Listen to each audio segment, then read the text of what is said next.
জাপানের এক নাবিকের হাত থেকে একদিন একটা 1 টাকার কয়েন সমুদ্রে পড়ে যায়।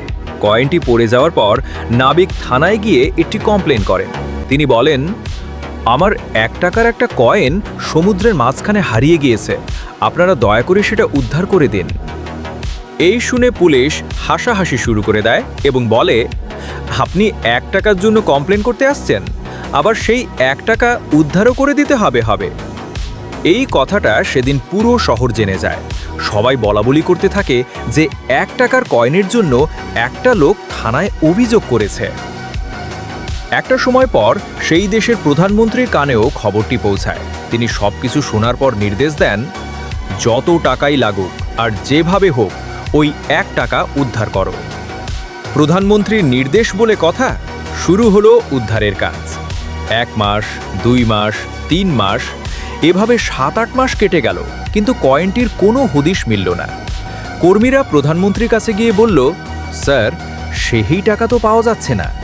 প্রধানমন্ত্রী আবারও বললেন, যেভাবেই হোক, যত টাকাই লাগুক, আমি ওই টাকা উদ্ধার চাই, অন্য কোনো কথা শুনতে চাই না।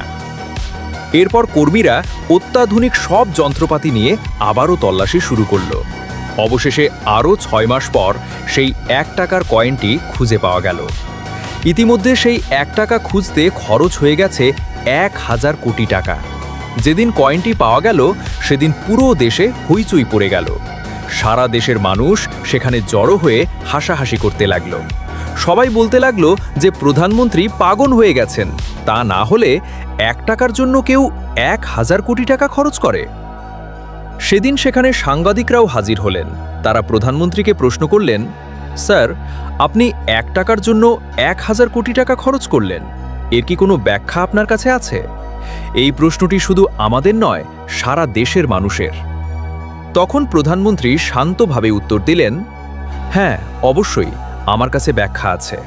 দেখো, আমি যদি ওই 1 টাকা উদ্ধার না করতাম, তবে ওই নাবিক কোনোদিনই তা উদ্ধার করতে পারত না। আর উদ্ধার না হলে ওই 1 টাকা চিরতরে আমার দেশ থেকে হারিয়ে যেত, যা কোনো দিন আর কোনো কাজে আসতো না। কিন্তু আমি যে 1000 কোটি টাকা খরচ করেছি, সেই টাকাটা আমার দেশেই আছে। সেটা আমার দেশের কর্মীরা পেয়েছে, ইঞ্জিনিয়াররা পেয়েছে, শ্রমিকরা পেয়েছে। সেই টাকা আমার দেশের বাইরে যায়নি। শিক্ষণীয় বিষয়, এখান থেকে তিনি এটাই বোঝাতে চেয়েছেন যে দেশের 1টি টাকাও নষ্ট করা যাবে না। প্রত্যেকটি মুদ্রার নিজস্ব মূল্য ও গুরুত্ব রয়েছে। আশা করি লেখাটি আপনার কাজে আসবে। আপনার নতুন পোয়েট্রি পেজের জন্য এমন আরও কন্টেন্ট লাগলে অবশ্যই জানাবেন। আপনি চাইলে এই গল্পের মূল ভাব নিয়ে ছোট কোনো কবিতাও লিখে দিতে পারি। আপনার দিনটি ভালো কাটুক।